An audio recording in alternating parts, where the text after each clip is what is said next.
Hi ಗೆಳೆಯರೇ, ಎಲ್ಲರಿಗೂ ನಮಸ್ಕಾರ. ಇವತ್ತಿನ ವಿಡಿಯೋದಲ್ಲಿ ವಿಲೇಜ್ ಅಕೌಂಟೆಂಟ್ ಎಕ್ಸಾಮ್ ಅಂದರೆ ಈಗೇನು ಹೊರಡಿಸಿದ್ದಾರೆ ಕಡ್ಡಾಯ ಕನ್ನಡ ಪರೀಕ್ಷೆ, ಇದರ ಕುರಿತು ತಿಳಿದುಕೊಳ್ಳೋಣ.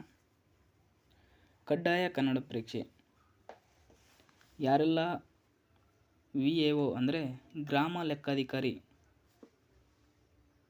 ಈ ಒಂದು ಪೋಸ್ಟ್ಗೆ ಅಪ್ಲಿಕೇಶನನ್ನು ಯಾರೆಲ್ಲ ಹಾಕಿದ್ದೀರಾ, ಪ್ರತಿಯೊಬ್ಬರೂ ಕೂಡ ಈ ಕಡ್ಡಾಯ ಕನ್ನಡ ಪರೀಕ್ಷೆಯನ್ನು ಬರೀಬೇಕಾಗುತ್ತೆ.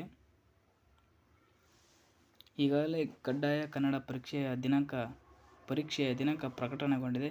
ಅದು 29/9/2024. ಅಪ್ಲಿಕೇಶನನ್ನು ಹಾಕಿದ ಪ್ರತಿಯೊಬ್ಬರೂ ಬರೆಯಲೇಬೇಕು. ಕಡ್ಡಾಯ ಕನ್ನಡ ಪರೀಕ್ಷೆಯು 150 ಅಂಕಗಳ ಪರೀಕ್ಷೆಯಾಗಿರುತ್ತೆ. ಮಲ್ಟಿಪಲ್ ಚಾಯ್ಸ್ ಕ್ವಶನ್ಗಳು ಒಳಗೊಂಡಿರುತ್ತೆ. ಈ ಕಡ್ಡಾಯ ಕನ್ನಡ ಪರೀಕ್ಷೆಯಲ್ಲಿ ಅಭ್ಯರ್ಥಿಗಳು 50% ಅಂಕಗಳನ್ನು ತೆಗೆದುಕೊಂಡರೆ ಉತ್ತೀರ್ಣರಾಗುತ್ತಾರೆ.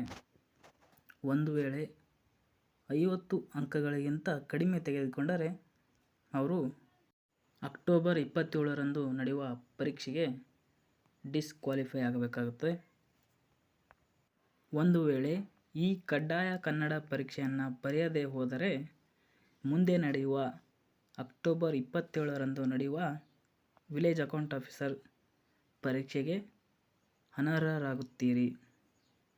ಪ್ರತಿಯೊಬ್ಬರೂ ಈ ಕಡ್ಡಾಯ ಕನ್ನಡ ಪರೀಕ್ಷೆಯನ್ನು ಬರೆಯಲೇಬೇಕು. ಈ ಪರೀಕ್ಷೆಯು KA ರವರು ನಡೆಸುತ್ತಾರೆ. ವಿಡಿಯೋ ಇಷ್ಟ ಆದರೆ ಲೈಕ್ ಮಾಡಿ, ಸಬ್ಸ್ಕ್ರೈಬ್ ಮಾಡಿ. Thank you.